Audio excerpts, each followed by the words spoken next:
Today, more than ever before, America is challenged.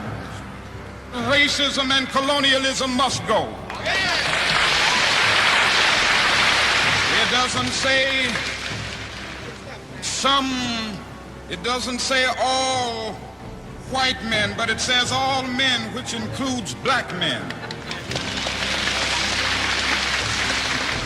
And through our scientific genius, we've made of the world a neighborhood.